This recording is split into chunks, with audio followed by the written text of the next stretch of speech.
거룩하신 주님의 이름으로 여러분께 이 말씀을 드립니다. 오늘 말씀의 시작은 대세라는 단어로부터 좀 시작해 보겠습니다. 가끔 우리가 사용하는 용어 중에 대세라는 용어가 있지 않습니까?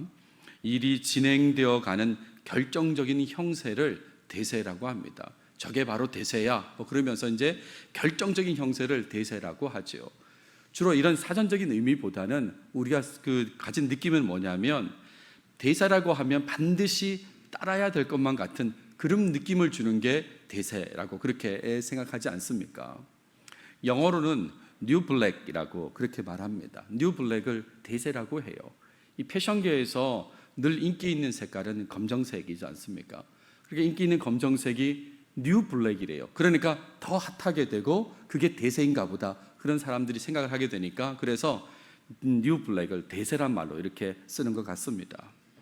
중앙일보 올해 4월 11일자 기사 제목을 보세요. 유튜브로부터 쿠팡까지 코로나 이후 온라인이 대세다라는 그런 기사 제목이 있습니다. 아마 다 동의하실 거예요. 온라인이 대세다. 코로나 이전부터도 쿠팡이나 유튜브가 활발했지만 코로나 이후로 더 이게 대세가 됐다, 그런 기사 내용입니다. 국민일보 작년 11월 1일자 기사 제목인데요. 나는 땡땡땡으로 성경 읽는다. 요즘에 이게 대세라고 하면서 뭘 얘기하냐면, 유튜브에서 성경 읽어주는 콘텐츠가 있다는 거죠. 유명하신 분이, 목사님이, 어떤 아나운서가 이렇게 성경 읽어주는 걸 만들어서 그 읽어주는 것을 듣고 보면서 이게 성경을 이제 읽게 되는, 그것이 이 인기고 대세다, 그런 내용입니다. 여러분 중에도 혹시 해보신 분이 있습니까? 실제로요, 대세인 것을 확인하면 그 대세를 거스르는 것은 쉽지 않습니다. 아무리 옆에서 이게 대세야라고 해도 본인한테 확인되지 않으면 별로 관심이 없거든요. 그런데 정말 그게 대세가 맞구나라고 확인하면 그 대세를 거슬러서 사는 건 쉽지 않습니다. 이미 여러분 PC를 쓰시는 분들 중에 윈도우즈 프로그램 뭐 쓰십니까? OS 프로그램을 뭐 쓰는지 모르겠는데 대부분은 최신 거를 쓰실 것입니다. 그게 대세인데도 불구하고 나는 윈도우즈 95를 쓰고 있다, 이런 사람은 거의 없을 거예요. 이런 사람은 없는 거죠. 대세를 거슬러서 이렇게 살기 쉽지 않습니다. 스마트폰을 다 쓰고 있는 상황에서 나는 2G폰을 계속해서 쓰겠다라고 지금 하는 분은 대세를 거스르는 건데 그렇게 쉽지 않은 삶을 사는 거죠. 신앙인들도 마찬가지입니다. 한글 성경을 다 사용하시고 대부분 가로쓰기 그 성경책인데 나는 주구장창 세로쓰기로 쓴다, 이런 분 안 계시죠, 여러분 중에는? 근데 혹시 계시다면 이 대세를 거스르는 건데 쉽지 않다, 이런 말이에요. 그럼에도 불구하고 간혹 대세를 거스르면서 사는 사람들이 있습니다. 대세를 거스르며 사는 사람들이 있어요. 평범하지 않다는 소리를 듣기는 해도 그렇게 사는 사람들이 주변에 종종 발견되지 않습니까? 예를 들면 가게를 하는 사람들이 같은 업종에서 다 같이 가격을 올릴 때에, 그럴 때에 안 올리는 정도가 아니라 아예 가격을 내려버리는 사람이 있다, 이런 말입니다. 가격을 올릴 때 나는 그 대세를 따르지 않고 멈추는 게 아니라 가격을 내린다, 그렇게 하는 사람도 있다, 이런 말입니다. 또 새해 첫 일출을 다들 보러 갈 때에 나는 연말 일몰을 보러 간다, 이런 사람도 있을 수 있다, 이런 말이죠. 대세를 거슬러 가는 사람들이 있습니다. 그리고 가끔은 그렇게 대세를 거스르는 사람 중에 오히려 그게 더 탁월한 선택이다, 그렇게 평가되기도 하지요. 근데 여러분, 온 세상 창조주이시고 주관자이신 하나님께서 정하시고 행하시는 일, 그 일을 대세라고 할 때 여러분, 그것을 거스르는 것은 옳지 않다는 말씀을 먼저 드립니다. 온 세상 주관자께서 진행하시는 일, 정하시고 행하시는 일은 그게 바로 대세이지요. 근데 그걸 거스른다? 그건 옳지 않은 것입니다.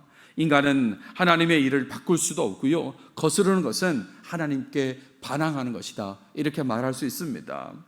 혹 좀 특이하다, 이런 평가를 받는 정도가 아니라는 거죠. 그 사람 좀 특이하네 정도가 아니라 하나님이 하시는 그 대세의 그 일에 거스르고 반항하면 심판받게 된다는 것을 아셔야 하는 것입니다. 여러분 잘 알고 계시는 요한복음의 3장 16절을 보십시오. 하나님이 세상을 이처럼 사랑하사 독생자를 주셨으니 이는 그를 믿는 자마다 멸망하지 않고 영생을 얻게 하려 하심이라. 이 분명한 말씀이 있는데, 그런데 오늘 본문에는 이 하나님의 뜻을 거스르면서 멸망의 길을 가는 사람들이 등장하게 됩니다.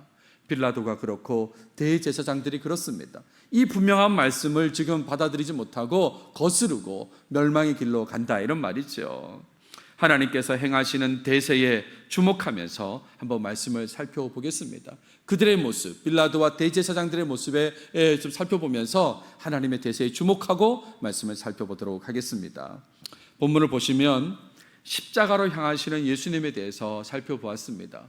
사실은 지난 시간에 말씀을 안 드렸는데 십자가로 향하시는 예수님의 모습은 지난 시간까지가 마지막입니다. 그러니까 마지막의 부분을 지난 시간에 다루었는데 그 내용은 빌라도가 예수님을 넘겨주는 그 내용이었습니다. 빌라도는 예수님을 계속해서 놓아주려고 합니다. 별것 아닌 존재라고, 아무것도 아니라고 그렇게 생각했으니까 자꾸 놓아주려고 했는데 유대인들은 황제를 거론하면서 압박했습니다. 놓아주기만 하면 황제의, 시저의, 가이사의 충신이 아니라고 그렇게 압박을 하게 되죠. 그리고 재판석으로 빌라도가 자리를 옮긴 후에는 빌라도가 또 조롱하는 모습을 보입니다. 그랬을 때에 대제사장들이 신성모독의 발언으로 압박을 하게 되죠. 가이사 외에는 우리에게 왕이 없다는 그런 신성모독의 발언을 하면서 이 빌라도를 압박하게 되었습니다. 그래서 빌라도가 예수님을 로마 군인들에게 넘겨주었다는 내용이 지난 시간에 우리가 봤던 내용입니다. 그래서 이런 내용 가운데 우리가 주목했던 것은 이 대제사장들의 그 어이없는 발언, 가이사 외에는 우리에게 왕이 없다는 발언이었어요. 그래서 하나님을 부인하고 무시하는 그 어이없는 삶을 살지 않아야 된다라는 말씀을 지난 시간에 드렸습니다. 그리고 이제 이어지는 내용 17절을 보세요. 예수님께서 이동하십니다. 그들이 예수를 맡음에 예수께서 자기의 십자가를 지시고로 시작해요. 여기서 그들은 지난 시간에 말씀드렸죠. 로마 군인들을 말합니다. 예수를 맡음에 빌라도가 맡겼으니까 이제 군인들이 예수님을 맡았습니다. 그리고 예수께서 자기의 십자가를 지시고라고 했습니다. 자기의 십자가를 지셨다라는 이 부분을 좀 더 잘 이해하시려면 이렇게 이해하시면 좋습니다. 십자가의 일부를, 수평기둥을 지셨다, 이렇게 생각하시면 좋겠습니다. 대부분은 예수님께서 십자가를 지고 골고다 언덕을 올랐다라고 했을 때는 이 십자가 형틀 전체를 지고 올랐다라고 그렇게 생각하는데 그렇지 않습니다. 십자가의 수직기둥은 골고다에 박혀 있는 것입니다. 박혀 있고요. 죄수들은 이 가로, 이 수평기둥만 들고 가게 되는 거죠. 대부분의 예수님 관련된 영화가 이걸 구현하지 못하는데 70년대 나왔던 나사렛 예수, 지저스 오브 나자렛이라고 하는 영화에는 이게 잘 구현되어 있습니다. 예수님이 이 골고다 언덕을 올라갈 때 수평 기둥만 들고 이렇게 올라가게 됩니다. 자, 그렇게 십자가를 지시고 가셨는데, 근데 요한복음은 많이 생략되어 있지만 그들이 예수를 맡음에 예수께서 자기의 십자가를 지시고 갔다 할 때 이 사이에 우리가 충분히 예측할 수 있는 것은 십자가형과 결부된 가장 끔찍한 채찍질이 있었다는 것을 이해하실 필요가 있습니다. 처음 그 빌라도가 공간에서 예수님을 채찍질했다고 했을 때 이 채찍질에 대한 설명을 제가 드렸습니다. 그리고 지금은 십자가형이 확정되었기 때문에 그때의 채찍질은 끔찍한 채찍질인 것이지요. 베르베라티오라고 하는 그 채찍질, 정말 여러분이 알고 있는 끝에 뭐 뼈 조각이 달려있고 납덩이가 달려있는 그런 채찍을 지금 맞으시는 것입니다. 그런 다음에 수평기둥을 지고 지금 올라가신다, 이런 말이에요. 해골, 히브리 말로 골고다라 하는 곳에 나가시니라고 했습니다. 여기서 괄호는 앞서 언급했던 것과 같은 내용이에요. 헬라어 본문에는 없는 괄호입니다. 그러니까 우리말 한글 설명 기능으로 이해하시면 됩니다. 한글은 뭘 설명할 때 괄호로 설명하지 않습니까? 그러니까 그런 기능으로 이해하시면 되는 거예요. 해골은 바꿔 얘기해서 히브리 말로 골고다인데 이 골고다를 라틴어로 말하면 갈보리가 되는 것입니다. 그러니까 골고다와 갈보리는 같은 표현이다라고 하시면 되고, 그 골고다로 지금 예수님께서 가고 계십니다. 예루살렘을 보시면 여기가 성전이고 안토니오 요새가 여기 있고 아래쪽에 헤롯궁과 그리고 총독 관저가 있다면 그 옆에 여기가 골고다일 거로 그렇게 많은 사람들이 추정하고 있습니다. 지금은 성묘교회가 있는 곳이기도 한데 대부분 사람들이, 아주 확정은 아니지만 대부분 사람들이 이곳일 거라고 그렇게 생각하고 있습니다. 18절 보시면 십자가에 못 박히시는 내용이 나옵니다. 그들이 거기서 예수를 십자가에 못 박을세라고 했어요. 그들이, 로마 군인들이 거기서 골고다에서 말입니다. 골고다, 다르게 얘기하면 모든 사람들이 볼 수 있는 공적인 장소에서라는 말이에요.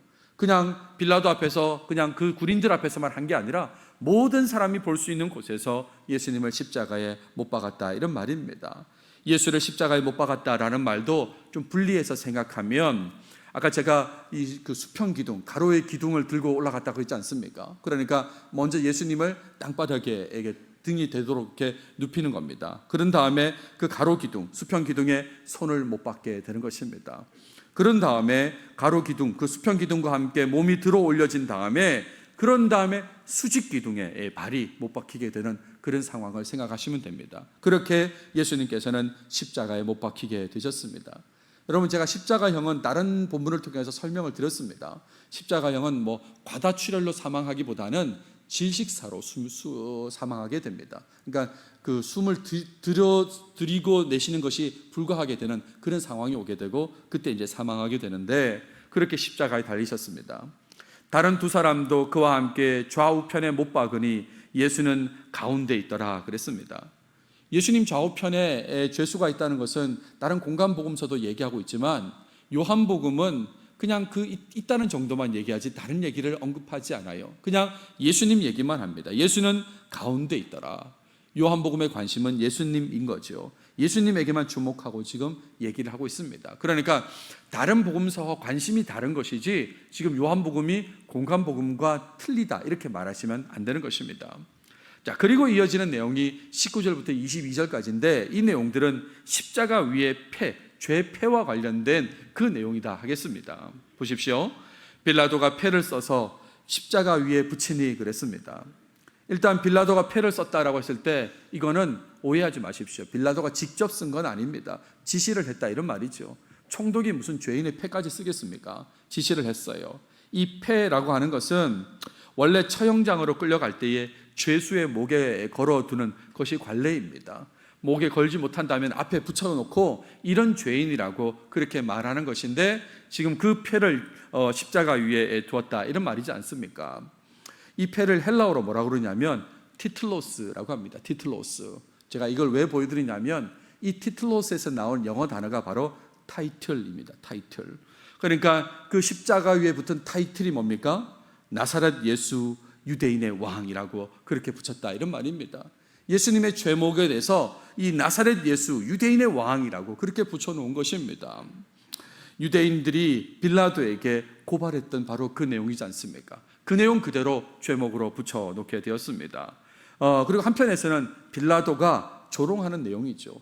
당신이 유대인의 왕이라고 하면서 예수님을 조롱하는 거고, 너희들이 유대인의 왕이라고 했던 사람이 이 사람이야 라고 하면서 유대인들을 조롱하는 그런 내용의 패가 바로 이 십자가 위에 있는 이 죄패인 것입니다. 계속 이어집니다. 예수께서 못 박히신 곳이 성에서 가까운 고로, 이게 바로 골고다 위치를 추정하는데 고려되었다 할 수 있습니다. 가깝다고 했으니까 아마 골고다 그 위치가 맞지 않을까라고 생각한다, 이런 말이죠. 아까 보여드렸지 않습니까? 여기쯤이 골고다가 아닐까 할 때 아마 예루살렘과 가깝다는 것이 많이 고려되었을 것입니다. 많은 유대인이 이 패를 읽는데 히브리어와 로마와 헬라 말로 세 개의 언어로 기록되었다라고 했습니다. 히브리 말로 기록되었다는 것은, 이 히브리는 유대에서 일반적으로 사용되는 용어지 않습니까? 유대인들을 보라고 지금 그렇게 써놓은 것입니다. 로마, 이 라틴어를 기록했다는 것은 로마 군대의 공식 언어가 라틴어, 이 로마 언어입니다. 그러니까 군인들을 보라고 한 것이고요. 헬라 말로 기록됐다고 하는 것은 당시가 로마 제국인데 로마 제국의 공용어가 바로 헬라어입니다. 그러니까 누구나 다 보라고, 이 말은 정말 널리 알리는 것이 목적이다, 이렇게 이해할 수 있는 겁니다. 모두 다 보라고, 이 사람이 나사렛 예수 유대인의 왕이라고, 이런 죄를 저질렀다고 그렇게 보여준다, 이런 말입니다. 그랬을 때에 이 21절에 보시면 유대인의 대제사장들이 빌라도에게 이르되 유대인의 왕이라 쓰지 말고 자칭 유대인의 왕이라고 쓰라 라고 그렇게 얘기했습니다. 자칭 유대인의 왕이다. 우리는 그를 유대인의 왕으로 인정하지 않는다, 그런 얘기죠. 자기가 왕이라 그런 거지 우리가 왕으로 한 것은 아니다. 이미 우리는 15절 말씀을 잘 알고 있지 않습니까? 가이사 외에는 우리에게 왕이 없나이다. 대제사장들이 이렇게 얘기했어요. 이런 신성모독 발언을 했습니다. 그 연장선이죠. 예수는 자칭 유대인의 왕이라고 한 거지 그렇게 쓰셔야 된다라고 빌라도에게 얘기했는데 마지막 22절 보십시오. 빌라도가 대답하되 내가 쓸 것을 썼다 이렇게 얘기한 것입니다. 내가 쓸 것을 썼다. 빌라도와 대제사장들 사이에 긴장 관계가 여전하다는 것을 느낄 수 있고, 혹시 이걸 보면서 그래도 빌라도는 좀 괜찮은 사람이다 이렇게 생각하시면 안 되는 겁니다. 빌라도가 바른 성품을 가진 자여서 이렇게 말한 것이 아니에요. 내가 쓸 것을 썼다 이렇게 말한 게 아니라 확고하고 유대인들 대제사장들을 향한 분노 속에서 한 말이 바로 내가 쓸 것을 썼다, 나는 수정하지 않겠다 그렇게 얘기했다 이런 말입니다.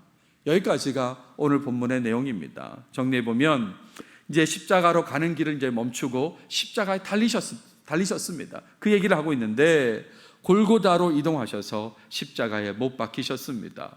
두 죄수들 사이에 계셨다 그랬어요. 그리고 빌라도가 십자가 위에 예수님의 죄패를 붙였습니다. 나사렛 예수 유대인의 왕이라고 그렇게 붙였는데 대제사장들이 자칭 유대인의 왕이라고 수정을 요구했어요. 그때 빌라도는 그 요구를 거절했다는 것이 오늘 내용이지 않습니까? 예수님께서 십자가에 달리신 장면입니다. 우리 신앙인들에게는 매우 중요하게 여겨지는 그런 장면인데 빌라도와 대제사장들은 십자가 위에 달린 그 패에만 관심을 가지는 것처럼 보인다 이런 말이에요. 오늘 본문도 보시면 19절부터 22절까지 이 넉절의 말씀은 패와 관련된 얘기만 계속 이어지고 있지 않습니까? 예수님께서 십자가에 달려 죽으심에 대해서는 요즘 말로 1도 관심이 없는 그런 모습을 보이는 거예요. 어차피 그 사람이야 죽겠지라고 그렇게 생각한 것 같아요. 그러니까 그 위에 패에만 관심을 가진다 이런 말입니다. 그러다 보니까 십자가 위의 패의 내용으로 서로 기싸움을 계속하고 있는 거예요. 수정하라, 못하겠다 그런 기싸움을 하고 있는 그런 모양새인 것입니다.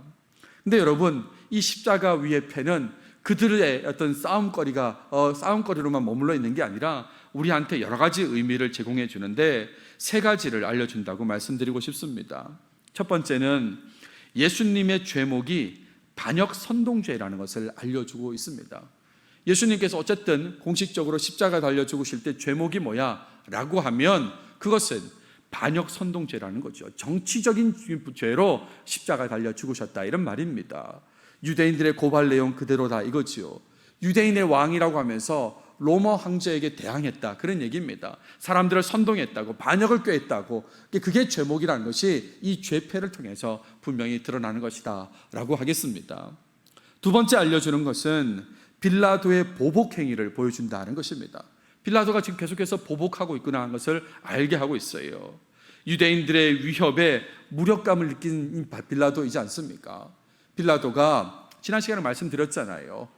이 유대인들의 협박하지요. 이렇게 하시면 가이사의 시저의 충신이 아니십니다. 가이사 외에는 우리에게 왕이 없습니다라고 협박하고 자기의 후견인인 세자누스가 실각된 상황, 또 티베리우스 황제 아주 의심이 많은 상황, 이런 것들이 이 빌라도에게는 굉장히 좀 빌라도를 위축시켰던 것이죠. 그러니까 그 위협에 무력감을 느낀 빌라도가 이제는 유대인들을 조롱하려고 했던 게 바로 그 패의 내용이다 이런 말입니다. 너희들이 말했던 유대인의 왕이 바로 이 사람이라고, 나사렛 예수 유대인의 왕이라고 그렇게 좀 조롱하는 내용이다 이런 말이에요. 그래서 빌라도는 수정 요구를 무시하기도 했던 것입니다. 그렇지 않습니까? 죄목을 써놓는 거예요. 반역죄, 정치범 이렇게 써도 되는 거를 굳이 왜 나사렛 예수 유대인의 왕이라고 썼겠습니까? 그것은 이 유대인들을 조롱하려고 하는, 물론 예수님도 조롱하지만 유대인들을 조롱하려고 하는 그런 의도도 있었던 것이죠. 빌라도의 나름 보복행위라고 할 것입니다. 또 하나 그 죄패가 알려주는 것은 뭐냐면 이것입니다. 이게 중요한데 예수님은 정말 유대인의 왕이라는 것입니다. 우리 신앙인들 입장에서는 그 패에 쓰인 그대로가 맞는 말이지 않습니까? 정말 예수님은 유대인의 왕이라는 것을 알려주고 있는 겁니다. 유대인들과의 갈등 속에서 나타난 빌라도의 악한 의도는 하나님의 목적, 하나님의 계획에 기여하게 되는 거예요. 하나님께서 원래 이걸 보여주려고, 예수님이 진짜 왕이라는 걸 보여주려고 했는데 정말 빌라도가 쓰게 했지 않습니까? 유대인의 왕이라고 쓰게 했잖아요. 그러니까 빌라도는 그 하나님의 목적 계획에 기여하는 사람이 됐다 이런 말입니다. 그것도 세 가지 언어로 기록하게 했지 않습니까? 이 세 가지 언어로 된 것은 예수님의 왕권을 온 세상에 선포한 것을 상징한다 이런 말입니다. 예수님께서 왕 되심을 온 세상에 선포하는 그 일에 오히려 빌라도가 사용되었던 것입니다. 그러므로 예수님의 죽으심에 가장 적극적이고 직접적인 책임이 있는 두 사람, 총독 빌라도와 대제사장 가야바는 하나님의 구원 계획에 기여하고 있었던 것입니다. 본인들은 그렇게 생각 안 하지만 하나님의 크신 계획, 그 대세 속에서 하나님의 계획에 동참하고 기여하고 있었다, 이런 말이죠. 그들은 자신들이 예수님을 죽인다고 생각하면서 서로에게 대립하는 모습을 보인다고 그렇게 여겼을 것입니다. 그러나 하나님의 구원 계획, 대세를 뒤집지 못할 뿐만 아니라 오히려 그 구원 계획에 사용되고 있는 거예요. 예수님이 정말 왕 되심을 오히려 드러내는 일에 사용되고 있다, 이런 말입니다. 여기까지가 오늘 우리가 생각해 볼 내용입니다. 그래서 적용점으로 말씀드리고 싶은 것은 이거예요. 하나님의 계획, 하나님의 대세가 있음을 기억하고 그것을 기대하면서 하나님을 위해서 살아야 된다는 말씀을 드립니다. 하나님의 계획이 있습니다. 우리가 어떻게 할 수 없는 그 하나님께서 행하시는 대세가 있습니다. 그런 대세가 있음을 기억하시고 그걸 기대하시고 하나님을 위해서 살아가시기 바랍니다. 감히 하나님의 대세를 거스르고 무시하면서 자기 힘으로 살아보려고 한다면 그런 모습은 매우 어리석은 모습이다라고 할 수 있겠습니다. 원하는 대로 되지 않을 뿐만 아니라 자기 힘대로 살아보세요. 그러면 원하는 대로 되지도 않을 거고요. 오히려 그 하나님의 대세만 더 확실하게 될 것입니다. 하나님의 계획, 하나님의 대세는 끊임없이 진행될 거기 때문에 그것만 더 분명하게 드러나게 될 것이다, 이런 말이죠. 빌라도와 대제사장들을 다시 한번 보십시오. 요한복음 18장 28절 이후에 예수님에 대한 적대감과 무시를 드러내죠. 유대인들은 계속해서 적대감을 가지고 있고 빌라도는 예수님을 계속 무시하는 모습을 보입니다. 그리고 서로에 대해서도 좋지 않은 감정을 드러내고 조롱 속에서 예수님을 십자가에 못 박고 십자가 위에 패를 달았지만 결국 십자가 위에 패를 통해서 하나님의 계획, 그 대세 안에 있는 예수님의 왕권만 드러내고 있다, 이런 것이 오늘 본문이 보여주는 내용이지 않습니까? 여러분, 누구도 하나님의 계획, 그 대세를 넘어설 수는 없는 것입니다. 누구도 넘어설 수 없어요. 그런데 자꾸 하나님의 계획, 그 대세를 거스르는 모습으로 산다면 이게 얼마나 안타까운 인생의 모습이다, 그렇게 인생의 모습이냐 물을 수밖에 없는 거죠.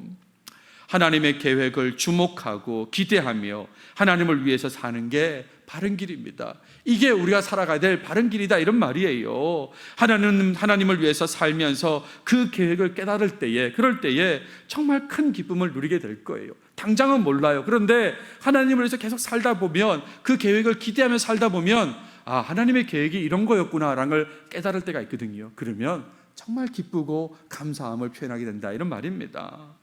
나를 향하신 하나님의 계획, 목양교회를 향하신 하나님의 계획을 당장은 잘 모른다고 해도 하나님을 대적하는 모습은 정말 곤란한 겁니다. 모르니까 하나님 무시하고 산다? 곤란하다, 이런 말이에요. 하나님께서 싫어하시는 모습으로 살아가는 사람은 여러분 가운데 아무도 없기를 바랍니다. 하나님 말씀에 불순종하며 하나님 무시하며 사는 사람이 없기를 바란다, 이런 말이에요. 그렇지 않으면 나중에 힘든 상황을 다 지나고 나서야 하나님의 계획, 그 대세 안에 있었음을 깨닫게 된다, 이런 말입니다. 하나님 계획에 거스르는 모습으로 살았어요. 그러면 그 인생이 정말 힘든 인생을 계속 살다가 나중에서야 이게 하나님 계획이었구나, 그것을 알게 된다, 이런 말이죠. 여러분, 창세기에 요셉 등장하지 않습니까? 요셉의 고백을 한번 보십시오. 마지막에 뭐라고 고백합니까? 여기서 당신들은 형을 말합니다. 형들은 나를 해하려 하였으나 하나님은 그것을 선으로 바꾸사 오늘과 같이 많은 백성의 생명을 구원하게 하시려 하셨나니 라고 했습니다. 당신들은 나를 죽이려고 했는데 하나님은 그걸 선으로 바꾸셨다고. 하나님의 크신 계획, 그 대세 속에서 요셉은 총리가 되었고 형들은 고생하면서 지금 양식을 얻으러 온 그런 모양새다, 이런 말이지 않습니까? 하나님의 계획, 대세가 있는 겁니다. 그러니까 하나님의 계획은 변함없이 진행되니까 이걸 기대하면서 하나님을 위해서만 살아가는 게 우리가 바른 삶의 자세다, 이런 말이죠. 어제 저녁에 있었던 일을 좀 말씀드리겠습니다. 사실은 어제 아침부터 좀 개인적으로 일이 꼬이는 부분이 있었던 것 같아요. 새벽 예배를 끝나고 토요일 일을 좀 빨리 끝내려면 빨리빨리 제가 맡은 일을 해야 돼요. 근데 주일 준비하는데 문서 그 파일이 좀 오류가 나는 거예요. 그러니까 그걸 해결하느라고 한참의 시간을 보내게 되고 그거 하다가 사역자 회의에 들어가게 되었습니다. 그러니까 제 마음에 주일 준비 시간이 지체된다라는 그런 생각을 하게 되었어요. 늦게 오늘도 집에 가겠구나 라는 생각을 했습니다. 그리고 또 사역자 회의가 끝나고 나서는 원래 계획에 없던 일정도 생겼다는 것을 알게 되었습니다. 그러니까 주일 준비가 좀 더 부족하겠구나, 시간이 부족하겠구나 이런 생각을 하게 되었습니다. 게다가 오늘 제가 광고 시간에 보여드릴 텐데 오늘을 위한 이벤트를 생각하게 되었어요. 이벤트를 생각하다가 이거 관련된 선물이나 이런 게 적절하지 않아서 제 아내랑 얘기하다가 그냥 포기할까? 포기했다가 또 아쉬운데 또 생각했다가 이게 계속 이제 시간이 걸리는 거죠. 그러다가 저녁 식사 후에 빨리 이벤트 준비를 하고 그리고 주일 설교에 집중하려고 그렇게 했습니다. 그 이벤트는 제가 아까 광고 시간에 보여드린다고 말씀을 드렸습니다. 그리고 이제 선물을 사면 그 이벤트 선물 관련해서 담을 종이팩이 없을까 생각하고 주방을 들어가게 됐습니다. 평소에 그 주방의 안쪽 방은 제가 들어갈 일이 거의 없는 방인데 혹시 거기에 종이팩이 있을까 하고 들어가게 되었습니다. 들어갔는데 또 며칠 전에 그 부탁을 받아가지고 그 냉장고에 뭘 넣어놓는 일을 제가 제 아내랑 한 적이 있거든요. 그래서 그게 잘 있냐 그러고 아무 생각 없이 냉장고 문을 열었던 거예요. 그냥 제 일만 하면 되는데 그걸 잘 들어가 있나 하고 냉장고 문을 열었는데 웬걸 전원이 꺼져 있는 걸 발견했습니다. 냉장고에 불이 안 들어오지? 그리고 옆을 보니까 다 전원이 다 꺼져 있는 거예요. 다 그냥 등만 불이 들어오지 벽에 있는 전원은 다 꺼져 있는 겁니다. 어떻게 할까? 배전판을 확인했더니 스위치가 하나 떨어져 있고 그걸 올렸더니 올리자마자 다시 또 떨어지는 거예요. 누전이 되고 있었다 이 말입니다. 제가 감당할 수 없을 것 같아서 교회 집사님들께 도움을 요청했습니다. 우리 교회 한영 집사님 그리고 서수영 집사님께서 와주셨습니다. 두 분 다 형님들 집사님들이 오셨는데 아무튼 오셔가지고 점검부터 시작해서 수리를 진행하는 동안에 정말 제법 긴 시간이 지나갔습니다. 아주 2시간까지는 아닌데 아주 긴 시간이 있게 흘러갔어요. 그러면서 계속 제 마음속에는 주일 준비에 대한 부담과 조바심이 생기는 거예요. 언제 끝나는 거야? 나 이거 언제 준비해야 되지? 라는 조바심이 계속 생겼습니다. 그리고 나서 결국 문제를 완전히 해결하는 그런 상황이 오게 되었습니다. 문제는 뭐였냐면 가스 자동 밥솥의 누전이 문제였던 것입니다. 가스 자동 밥솥이 뭐냐면 이렇게 생긴 겁니다. 물론 우리 교회는 조금 많이 사용해서 조금 시커멓습니다만 요런 식의 제품인데요. 이 제품의 전원 케이블이 지금 누전이 돼가지고 문제가 됐던 거다 이런 말이죠. 그래서 이 전원 케이블을 이제 손을 보고 다시 작동하게 되었는데 마무리 단계에서 제가 스스로 고백하게 되는 게 있습니다. 그건 뭘까요? 그것은 하나님께서는 정말 대단하신 분이구나 이렇게 고백하게 된 것입니다. 하나님의 계획, 목양교회를 도우시는 그 하나님의 대세 속에 내가 사용되었구나 라는 생각을 하게 되었습니다. 여러분 한번 생각해 보십시오. 바쁘다고 제가 오늘 이벤트를 안 했다면 어떻게 됐을까요? 오늘 이벤트 안 하겠다고 내가 너무 바빠가지고 지금 주일 준비할 시간이 너무 없고 그래서 안 하겠다고 그렇게 결심했다면 주방에 안 갔겠죠. 그죠? 이벤트를 한다고 하더라도 그냥 종이팩은 다른 데서 구입할 거라고 생각하고 아예 주방에 가보지 않았다면 어떻게 됐을까요? 몰랐겠지요. 그렇지 않습니까? 주방에 갔다 하더라도 제가 냉장고를 열어보지 않았을 수도 있지 않습니까? 그렇잖아요. 그랬을 수도 있습니다. 게다가 제가 밤이었는데 집사님들께 요청했을 때에 다른 사정이 있어서 오시지 않을 수도 있었던 것입니다. 그런데 오셨잖아요. 거기에다가 막판에 다 해결했다고 했는데 전원이 안 들어오는 상황이 생겼어요. 그래서 그때까지만 해도 이제는 전원의 문제가 아니라 기계의 문제라고 그렇게 생각하고 그러면 내일은 이 밥솥을 사용하지 못하겠다라고 그렇게까지 제가 전화까지 드린 그런 상황이었는데 근데 전선을 다시 풀어서 확인해가지고 고쳤거든요. 그러니까 전선을 다시 풀어서 확인하지 않았다면 어떻게 됐을까라는 생각도 들고 또 아주 늦은 밤이었습니다. 10시가 훨씬 넘는 시간이었는데 권사님들과 통화가 되지 않았다면 또 어떻게 되었을까라는 생각도 하게 되는 거죠. 만약 이 중에 하나라도 안 됐다면 어떻게 됐을까요? 그렇다면 오늘 아침에서야 전기가 들어오지 않는다는 것을 확인하고 오늘 힘든 하루 일정이 지나가고 있을 것입니다. 어쩌면 오늘 여러분 밥도 못 드실 수도 있었을지 모르겠습니다. 비록 늦은 시간 주일 준비를 본격적으로 시작하긴 했지만 하나님의 계획, 하나님의 대세를 경험하게 하심에 정말 감사한 마음이었습니다. 하나님 계획이 있으시구나, 그래서 나를 그로 보내셨구나 라고 하는 생각을 하게 된다, 이런 말입니다. 그것도 모르고 제가 부담감만 가지고 조바심으로 오후 시간을 보낸 것이 조금 부끄럽게 느껴지기도 했습니다. 제가 지금 무슨 말씀 드린지 이해가 되십니까? 빌라도와 대제사장들의 좋지 않은 모습도 사용하셔가지고 하나님의 계획, 대세를 드러내시는 분이 바로 우리 하나님이십니다. 십자가에 달린 죄패를 통해서도 예수님의 왕권을 온 세상에 드러내시는 분이 바로 하나님이시다, 이런 말이에요. 이런 하나님을 신뢰하면서 처음부터 하나님만을 위해서 살아가시는 여러분들이 다 되시길 바랍니다. 말씀을 마무리하겠습니다. 나를 위해서 로마 군인들의 채찍질을 당하셨어요. 베르베라티오라고 가장 끔찍한 채찍질을 당하시고 나를 위해서 십자가에 못 박히심을 당하신 그 예수님을 생각하시면서, 오늘 장면을 생각하시면서 더욱 하나님을 위해서 살아가시는 여러분 모두가 되시기 바랍니다. 빌라도와 대제사장들처럼 하나님의 계획, 그 대세를 무시하기보다는 오히려 기대하고 놀랍게 역사하시는 하나님만 바라보시며 살아가시기 바란다, 이런 말이에요. 그리고 하나님의 계획을 깨달을 때마다, 그렇게 되면 하나님의 계획을 깨달을 때마다 감사로 간증하게 될 거예요. 하나님이 이런 계획이 있으셨군요, 나를 이렇게 사용하셨군요 하면서 감사로 간증하게 된다, 이런 말입니다. 부디 십자가 생각하시고 하나님 계획 기대하시면서 항상 하나님만을 위해서 살아가시는 여러분 모두가 다 되시길 바랍니다. 기도하겠습니다.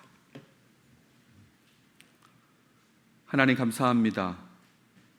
오늘도 우리에게 요한복음을 통해서 말씀해 주셔서 감사합니다. 하나님의 계획이 있음을, 큰 대세가 있음을 알려주셨습니다.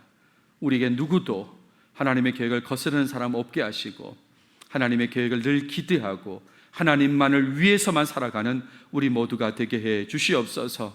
무엇보다 나를 위해서 십자가에 달리신 예수님 생각하면서 오직 하나님을 위해 살아가는 우리 모든 교인들이 되도록 인도해 주시옵소서. 이 모든 말씀 예수님의 이름으로 기도드렸습니다. 아멘.